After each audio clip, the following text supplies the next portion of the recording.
સાધારણમાં, તમારા સંઘના સાધારણમાં તમે લખાવો છો એ દાન નથી, એ ફરજ છે.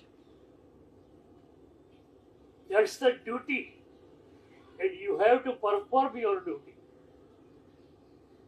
આંબેલ શાળા ચાલે છે, શેનાથી ચાલે છે? આ સાધારણ દ્રવ્યથી ચાલે.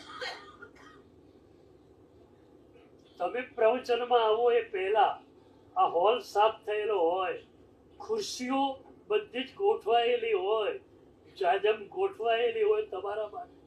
એ બધું કર્મચારીઓ કરે છે અને એનો પગાર સાધારણમાંથી ચૂકવાય છે. તો એક સાધારણમાં તમે તમારી શક્તિ પ્રમાણે દ્રવ્ય આપો ત્યારે શું થાય? તમને બધા જ ખાતાનો લાભ મળે.